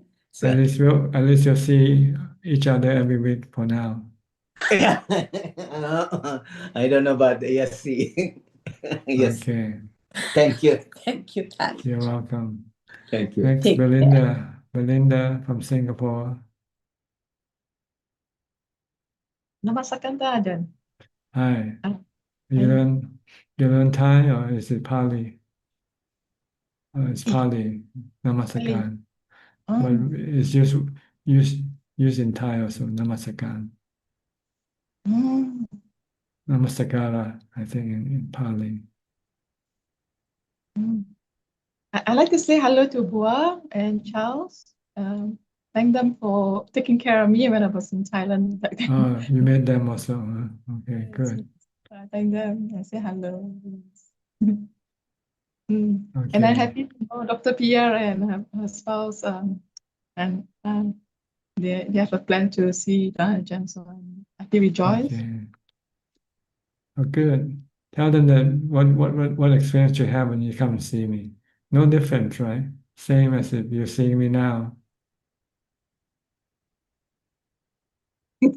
There are differences for an unenlightened mind. There is difference. I don't think the main reason for coming to see me is to see me, but to be able to get out of the house more. Yes. But the Wat Yan is a nice place where, and Yeah. especially the Wax Museum. Yeah. But the main reason for coming is to get out of your house, right? Because staying in your house is boring. For me, no. For me, no. For me, it was a bucket list, Ajahn.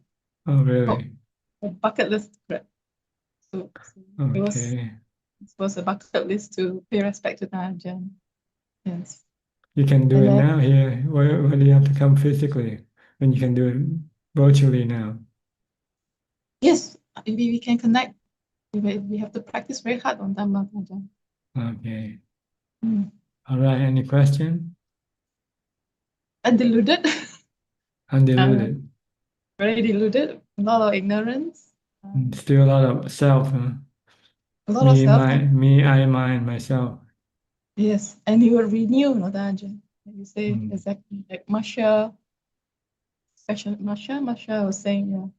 Empty. You have to empty your mind from thoughts. Then your delusion will disappear. Your delusion comes up with your thoughts. This is mine. This belongs to me. This is happiness. This is lasting. This is all delusional. And you also mentioned like if the past life habits, it still carries difficult to. It goes with the mind. That's Yes. what makes you that's what makes you different from other people. What you have done in the past. What kind of habit, what kind of action it continue with you when you move to the next life. What you like, what you dislike, goes with you. Even whether you're left-handed or right-handed, also go with you.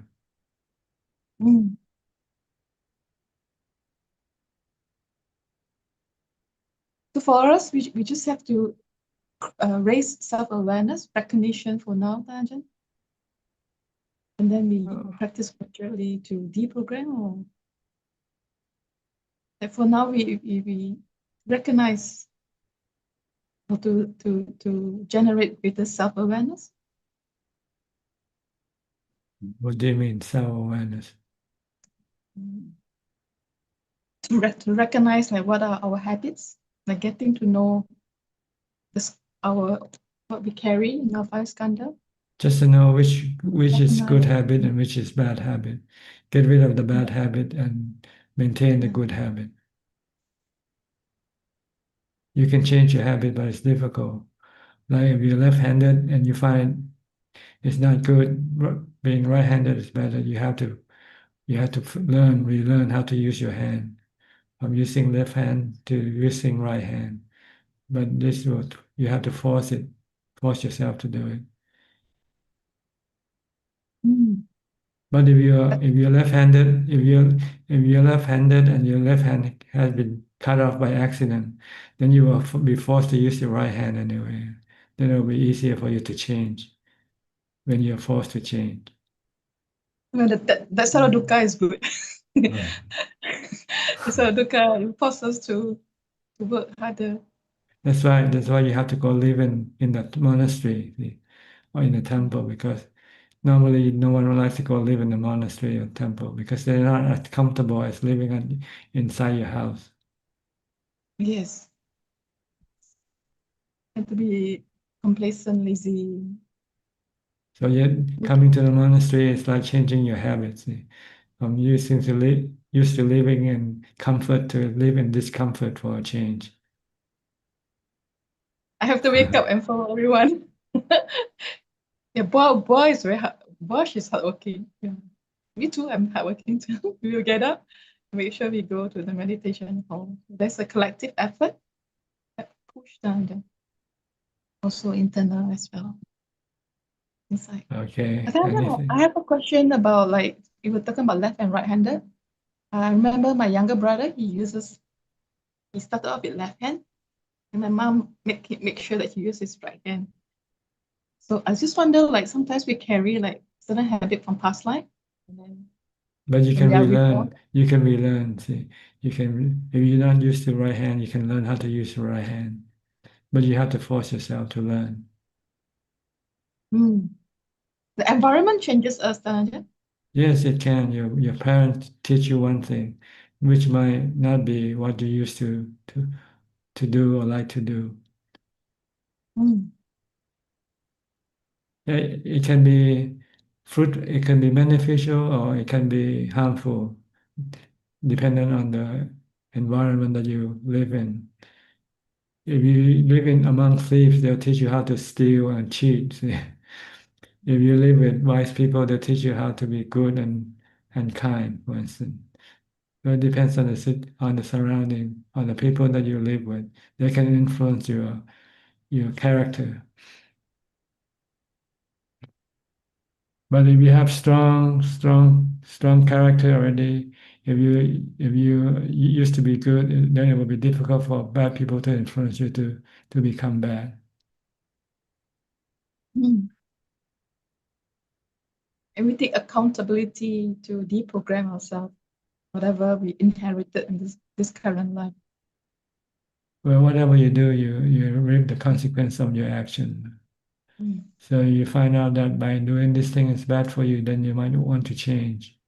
Like if you like gambling and you say gambling is not good for you, then maybe you have to force yourself to change, to stop gambling. Okay, I'll go on. Anything Thank you, else? Danja. Thank you. All right. Thank you. Next, Sarasi from Switzerland. Are you still in Switzerland or are you back in Sri Lanka? Hello, Ajaan. I'm in Switzerland now. Okay. Working How are hard? you? Yes, I do meditate, but sometimes I'm not very happy about my mindfulness, Ajaan. It's not strong enough. On certain days I can, but on certain days I find it really difficult to maintain it correctly. You just have to keep on trying, keep on pushing yourself. Mhm. These things don't come naturally. They don't come, by themselves. You have to build them up. Yes, Ajaan. I have one question. In meditation, wise reflection can be developed only in jhana levels or during our inhale and exhale. Can You we? don't you don't want to do any reflection at all when you meditate for jhana. You want to stop all thoughts, good or bad thoughts. Reflection only come after you finish with your meditation and you want to reflect. Then this is a different type of practice called vipassana. When you meditate, you're doing samatha bhavana. Okay. So you have to know which one are you doing. Are you doing vipassana or are you Breath doing meditation, breath anapanasati. Then the goal is to have jhana, to have stillness of mind, mental stillness. Then you don't want to think, you don't want to reflect, you don't want to contemplate. Okay. Just, Only we have to concentrate on the breath. That's right, and stop thinking. By concentrating on your breath, then you cannot go thinking about other things. Yeah. Mhm. So we have to develop it until we get to samadhi states, no? Jhana Right. levels. Right. That's right.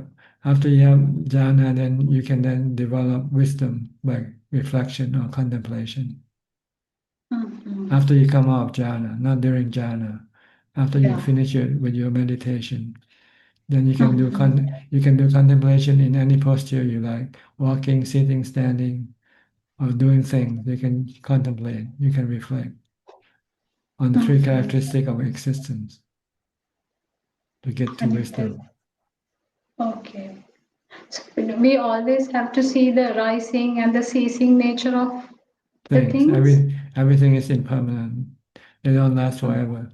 They come and go, rise and cease. Like the body. The body will Even exist when for. we do our, yes, Tanajan. This is when you want to reflect. You can do it all the time. Not during meditation for jhana. Meditation. That's the only exception that you cannot reflect. And you should not do any reflection until you have mastered your jhana first. If you haven't yet mastered your jhana, when you come out of meditation, continue on with mindfulness practice. Focus on your breathing, focus on your body movement, or focus on a mantra to prevent your mind from thinking. You can only do reflection and contemplation after you have mastered your jhana, when you can enter into jhana anytime you like. Then after that, when you come out of jhana, then you can reflect on impermanence, on anatta, no self, on dukkha, on suffering. Mm-hmm. So you're still a long way off to reflection. So don't worry about reflection. Worry about mindfulness and jhana first. Okay, Tanajan. Okay, I mean, like when we are just doing daily work, lot of thoughts come in. So at that time, do we have to stop that thought if it Mindfulness, is? yes, use mindfulness. Bhutto, bhutto, bhutto. Or focus on what you do. If you're eating, just watch you're eating. Don't pay attention to your thoughts. Stay with your eating. Mhm. Or whatever you do, stay with what you do. Then the thought will disappear eventually. Okay. Okay. Okay, Tanajan. Thank you very much. Very happy to see you. I wish you good health and happiness Okay. always. Sadhu, sadhu. You're welcome. I hope you will advance in your practice. Tanajan, thank you. Okay. Next, go to Diana. Diana from King City, Toronto, No, Canada. I, Oh, yeah, your little daughter. yes, she prepared Hi. some. Can you pay respect? Okay. Here and Got pay a respect. question? Go ahead if you have any question. Oh, okay. He's asking if you have any question. Like Ajaan is asking. Do you have any question? Yes. Okay. Go ahead.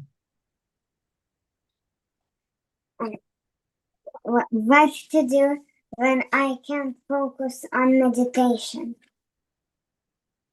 When you cannot focus on meditation, then you have to force yourself to do it by reciting a mantra or do some chanting first. You know some chanting? You know how to chant? Okay, Yeah. use chanting as a way of forcing your concentration. Okay. What else? Is that all? No, I have. Speak on. I have a second question. What to do when I don't want to do my homework? You have to use reason. Think of the consequence of what you do or what you don't do. See, if you don't do, then you get punished. Then you should do it to prevent yourself from being punished. Do you get punished when you don't do your homework? No. You get bad grades, right? That's a way of punishment. You don't have good grades when you don't do your homework. So if you want to have good grades, then you have to do your homework. Use reason. Yeah. Don't use emotion. Use reason to decide what you should do or not do. Don't do because you don't feel like doing it. Yeah. When it's something that you have to do, then you do it, whether you like it or not. Okay? Can you do that? Yes. Okay. Think of the grade you will get when you don't do your homework and when you do your homework. Which is better? Which is better? Mm, You get good grades when you do your homework. Ask your teacher, ask your mom. mm. Do your homework is better. That's right. So you have to do it, right? So you have to tell yourself, you have to do it, whether you like it or not. This is your duty, your work, your responsibility. Yeah. No one can do your homework for you, so you have to do it yourself. Yeah. Okay. Attahi atano nato in Buddhism. Have you heard of this word? You are your own refuge. Mm. You have to Mhm. do things. You have to depend on yourself. You cannot rely on other people to do things for you all the time. Right now, they might help you because you're still young. But when you grow up, you have to do things yourself. No one will do it for you. Okay. Okay. All right? Yeah. Okay. So Thank try to do things yourself. And more, if you can help your mother, that will be better. Have your mother washing dishes, help clean the room or something. When she's working, help her. Then you're making good karma at the same time. Okay. All right? You're welcome. Oh, thank you, Ajahn Suchart. We'll need to re-listen to those answers a few times. Uh-huh. It was very Okay. helpful. Mhm. What about you? You have any question? Just more and more becoming aware that, like, the lack of mindfulness, but able to catch myself in that, right, like after that moment, and refocus on the mindfulness. So even though I became aware that that moment I wasn't mindful, the fact that I was able to switch to being with my body in that moment instead of waiting for the next day or I think is progress, because just becoming aware, more aware. That's right. You're becoming more aware of the present. You forget about the past and the future. Yes, so You're more I've focused on the present. yes, so several times I was able to catch myself, probably daily, and redirect. Mhm. Okay, so you can go on the sofa now. Okay, and like things are happening, decisions need to be made. So just trying to make them for the benefit of keeping the time. And turns out mindfulness takes a lot of time, like slowing down, and as opposed to just going along with the feeling, with the reaction, or the first thought that comes up, because the thinking is always directed towards like human success, or what we have been raised to accomplish, like the accomplishment, the accumulating. I still find myself sucked into it, and then I experience misery. So then I take myself out of that kind of thinking and refocus. But it seems like it takes time, more time than I would like to spend on it. Oh, you have to be patient, and you know there's no other way around. Mindfulness is very important. The most important thing, as far as mind development is concerned, mental development is concerned. So you just have to keep pushing it, keep developing it, and be patient of the result. It doesn't come easy. It's like planting a tree. It takes many years before a tree grow up to be a big tree. And then the way, I'm not sure how to pass it, how to keep passing it into my daughter's direction, But because your behavior will show her whether you're more mindful or not mindful. Mm-hmm. Because when you're mindful, you're more calmer. I'm mindful and I'm more yes, yes. More rational, more calm, more rational. So Yes. you'll be annoying her less and less as you become more mindful. Mm-hmm.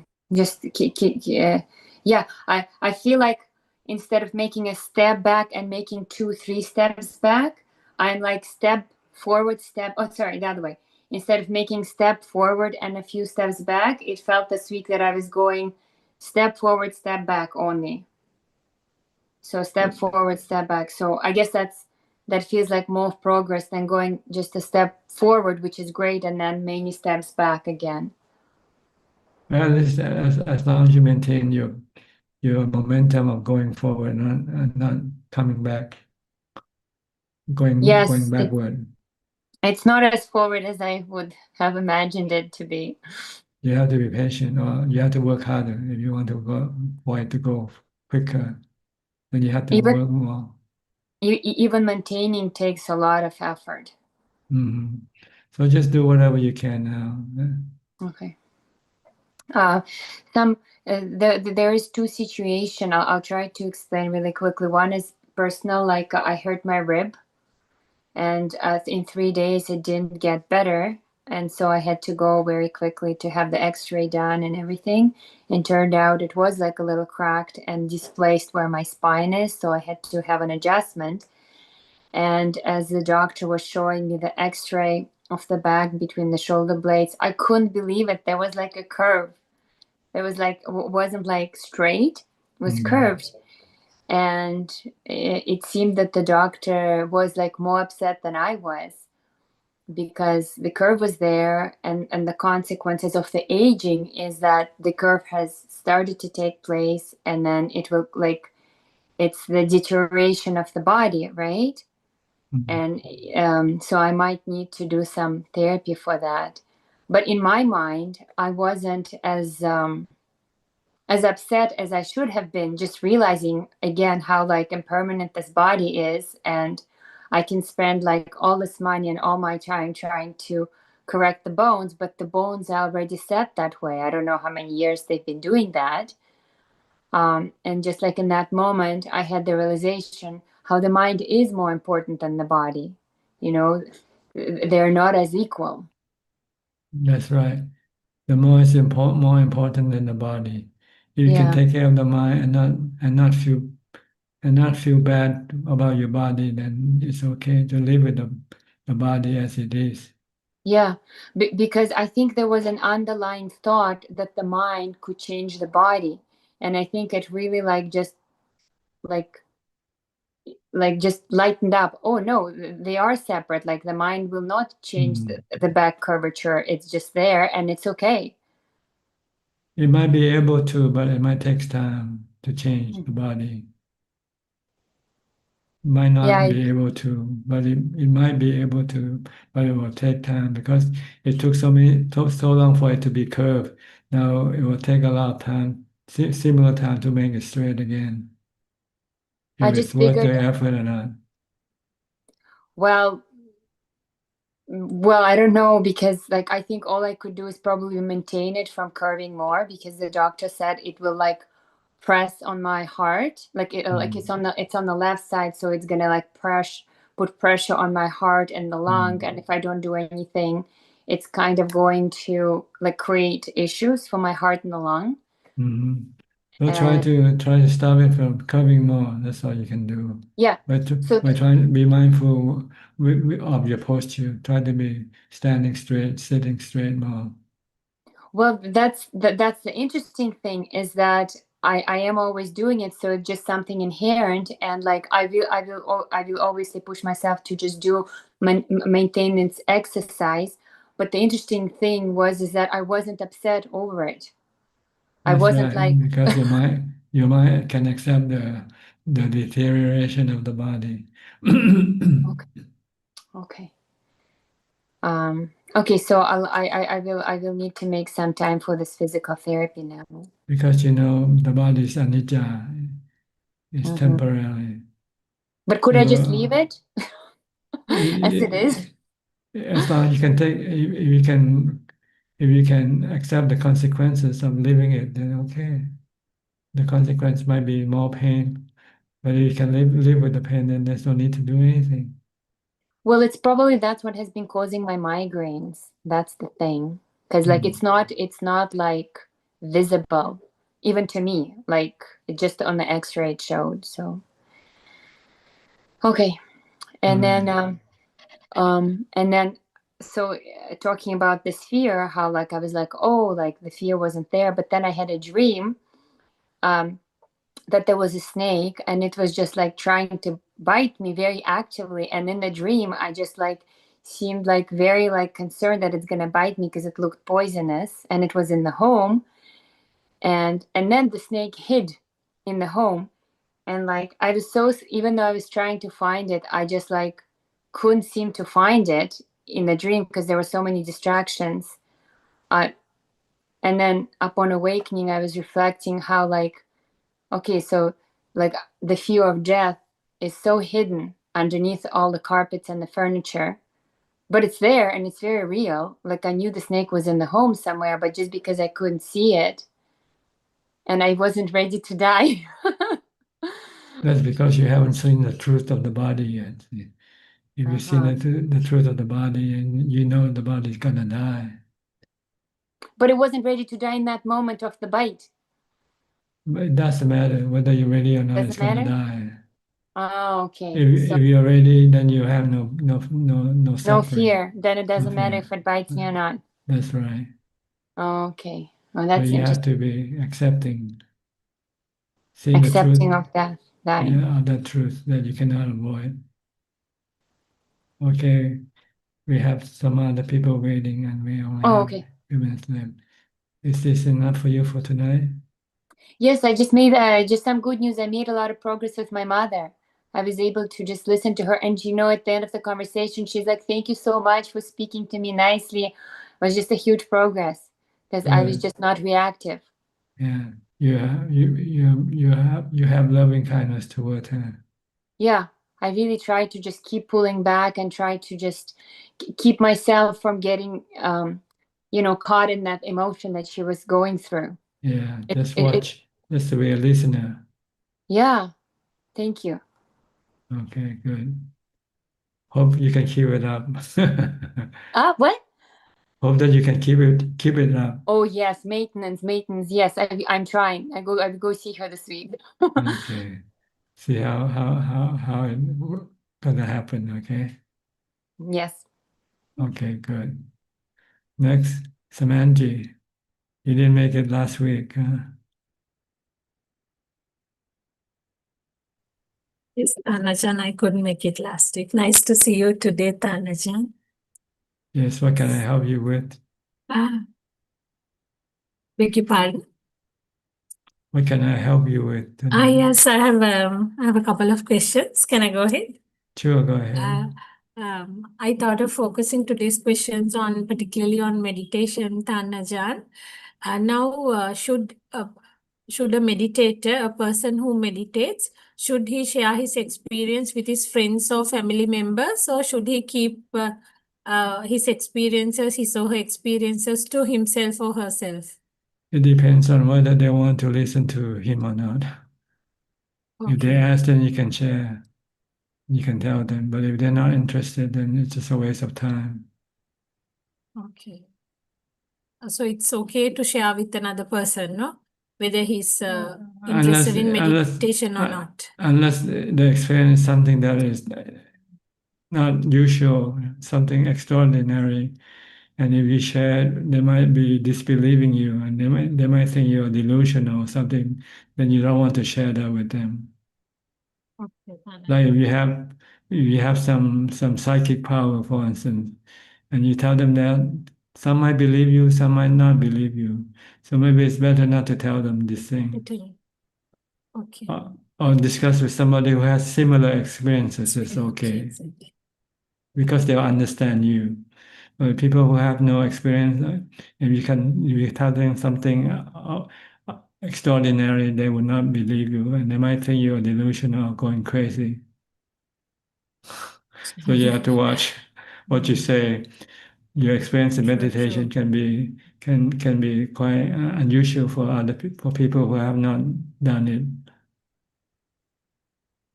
Yeah, Ajahn, my second question is now, I mean, in a path to attaining enlightenment, what's the most difficult defilement to control?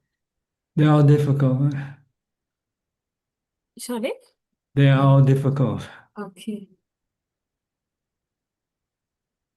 Okay. All defilements, it's equally difficult to conquer them or to Yes. kill them. And you have to conquer all of them anyway. Whether they're hard or easy, you have to do it anyway. Okay. Take them as they come, whichever one comes first. Take them. Okay. There's no order as such here. Yeah, there's no order. Okay. I thought, Ajahn, like there are 4 stages to like Soan, Sakadagami, Anagami, Arhat. Maybe we start with controlling the minor defilements and advancing to higher ones. Am I wrong? Well, the 4 stages is measured by how hard it is. The first stage is the easiest stage too. Easiest stage. That's why you get to the first stage first. Very easily. Okay. Okay. Yeah. And Ajahn, what is the clearest sign for an arhat that convinces him that craving has finally ended? I mean, that he has attained enlightenment? Oh, it's like when you get sick and you get well. You can tell the difference, the feeling and difference when you're sick and when you're well, right? It's the same way with the mind. The mind is sick when you're not an arhat. When you become an arhat, the mind is healed. No dukkha, no suffering left in the mind whatsoever. Just like there's no pain in the body. When you're sick, you have pain in the body. When you get well, there's no pain in the body. So you can see the difference. Same way with the mind. No stress, no anxiety, no suffering, no worry, no nothing. The mind's empty about this suffering. Even when his life is under threat, maybe if he walks into a forest and if he sees a tiger or a lion, or for example, then Yeah, he may not feel any fear. No reaction, no No emotion, reaction. no dukkha, no fear. Okay. Okay, He merely knows. An arhat just merely know. Merely see, merely hear, no reaction, no emotional reaction whatsoever. But he can react rationally though, if he wants to, if he can. If he cannot react, then he just remains still and let things happen. If he should lose his life, he let it happen. My next question is, how can one distinguish between true samadhi from a mere calm or pleasant state of mind? Well, there are different levels of calm. So you can tell when you reach this level, you know you have reached a certain level, but you don't know whether it's the deepest yet or not. You keep continuing it, and then you might reach another level. But when you become fully calm, you know that nothing function anymore. The thoughts stop functioning, feelings stop functioning, and all you have left is just a knowing. Then you know that you have reached the full fourth jhana. Complete stillness, Tanaja. Yes, mental stillness. No thought, no feeling, no memory. No memory in the sense, Tanajan, we focus entirely on the present moment. No past, no future, just the.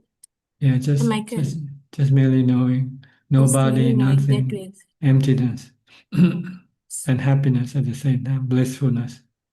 Blissfulness. Okay. Or equanimity, contentment. The last question is, Tanajan, when the concept during meditation, when the concept of self arises, uh, what is the best way to observe that thought without supporting that thought? Just merely know it, that it comes and go. Okay, we Don't don't have to react. analyze it. Don't have to analyze, don't have to follow what it tells you to do. If it tells you to go get a cup of coffee, just acknowledge it, but don't do what it asks you to do. So when this concept of self arises, we don't have to stop meditation, no? We just have to know that that thought is arising, Yeah. or But in order to stop the thought, not following the thought, you have to have meditation. You have to have equanimity. If you don't have, when you have a thought about having a cup of coffee, you'll go after that coffee right away.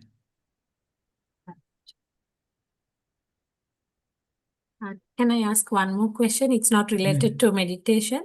Sure. Now it's about the dead actually, Tanajan. When we are bestowing merit on the dead, can you think of a past meritorious deed we had performed and just transfer merit to the deceased?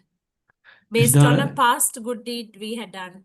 It's not good as doing a new karma right now. It's like fresh food and old food, you know. Okay. It doesn't have the same feeling of happiness, you know. When you think about a good karma in the past and doing a new karma. When you do a new good karma, you feel happy, more happy than thinking about the past good karma. And Tanajan, when bestowing merit on the dead, is it a must to give a dana to the Sangha or to Arhant? Or can we just offer some food or offer a donation to a needy person and then think of that good act and bestow merit to the deceased, the person whom we want to transfer merits to? Yes, because what you get when you do dana, regardless of who you do it to, you have a feeling of of happiness. And that's what merit is, the feeling of happiness that arises from doing good karma. But like giving food to the monk or giving food to the sick or needy, same thing. You get the same feeling of joy, of happiness. And also, Tanajan, in the mind, do we have to recite that particular gatha we recite when we pass merit to the dead, or we can just think about the deceased and then the merits will automatically get transferred to that person? As long as you can identify the person you want to send the merit to. We have to think of that person, That no? person, yes. Okay. My father, my mother, you might forget their names, for instance. It's my mother, my father, my friends, whoever. As long as you can identify who they are, because then they will be able to receive or accept what you send them. See, it's like sending something in the mail. You have to put a name of the person who accepted. Okay, Tanja. If that person is ready to, acquire or ready to receive a merit we bestow, then he'll take it, no? That's right. Okay. But it doesn't mean that anybody will, any dead person will be waiting for it. Some they don't need to. If they have enough merits of their own, then they don't have to rely on your merit. Okay, Tanja. But you do it anyway, just in case, because you Yes, don't yeah. know whether It's they're to be- waiting for you or not. Exactly. Yes, Tanja. Okay, good enough. Yeah, yes, thank you. That's all I have for today. Thank you so Okay. much. Nice to see you today, Tanaja. Okay, I thank wish you you. good health and happiness. So nice talking to you, Tanaja. You're welcome. Sadhu. Thank you for sharing this Dhamma to other people through your correspondence, to your writing. Yes. Thank you, Okay, Tanaja. you're welcome. Thank you. Bye-bye. Bye. Next, Lynn from Indonesia, Jakarta. Yeah, we have to hurry a bit. Good evening, Tanajan. Hope you're well. I don't have any questions. Thank you so much for your guidance. Okay, good. Next, Sulan from Singapore. You have any questions, Sulan? You have to hurry. Okay. Thank you, Ajahn. Hope you are well.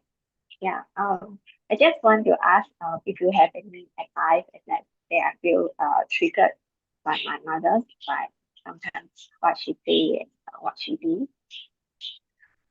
Can you repeat what you say again?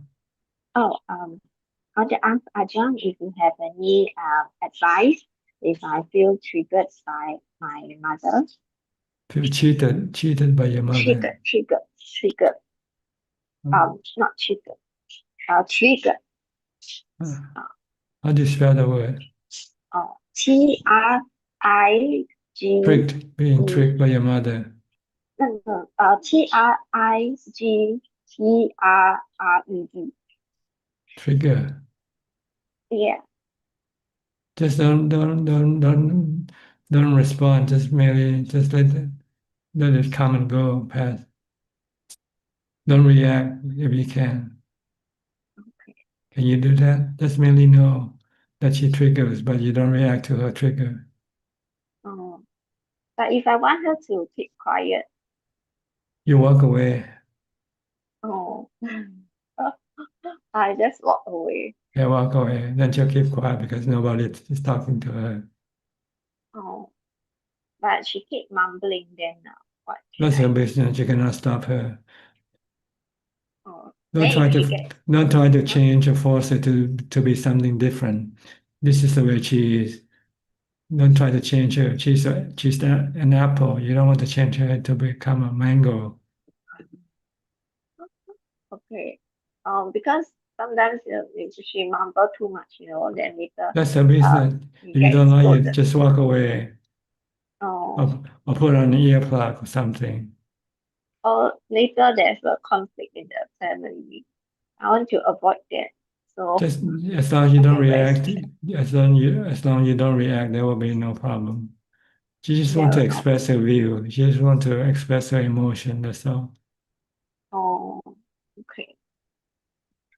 And when she don't, uh, you know, when I tell her something, then she didn't remember, then she didn't do, Okay, tell her again. That's all. then tell her again. Okay. Yeah. Mm. Or don't tell her anything at all. If you want to do something, do it yourself. Oh, okay. Yeah. Okay. So I just try my best. Yeah. If you find her unreliable, then don't rely on her to do anything for you. Oh, okay. Mm. Rely on yourself better. Self-reliance is the best reliance. Mm. Okay. And you won't get disappointed. You don't get sad because they don't do something for you. Do it Yeah. yourself. Don't be lazy. Mm. Or Okay. I asked her to monitor that my father got eat the medicine. Okay. You just tell her and then it's up to her. Yeah, I told her a few times. I think she got the dosage wrong sometimes. Well, you cannot change her. This is the way she is. Oh, okay. Yeah. Okay. Okay. Yeah. Okay. If you understand her, then you won't get upset. The reason why you get upset because you didn't understand her. You think that she should be able to do what you ask her to do, but maybe she's Oh. not able to do it. Mm. Okay. How should I try to understand her? Don't expect anything from her. Oh. Okay. You can tell her what to do, but don't expect whether she will do it or not. See? Oh. Okay. And then I feel like I'm Then treating you her like a won't. children. Then you won't get upset. Oh, okay. Mm. You don't want to get upset, right? So you don't expect anything from her. Okay. Okay. Mm. Okay. All right? Mm. Okay, we almost run out of time, so I have to go to Kunjup now for the last questions. กราบนมัสการท่านอาจารย์ค่ะ We don't have any question this evening. Really, that's good, because we also ran out of time. Well, thank you for your company, for joining this meeting. I hope it is useful and helpful to your practice. In the meantime, please stay safe, be mindful, and keep on practicing. And if all goes well, I'll see you all at the same time next week. Thank you and goodbye. Thank you อาจารย์ Goodbye admin Thank you. Thank you คุณจู Thank Thank you admin Bye bye friends Thank you. Thank you. Bye. ขอบคุณครับ สวัสดีครับ สวัสดีค่ะ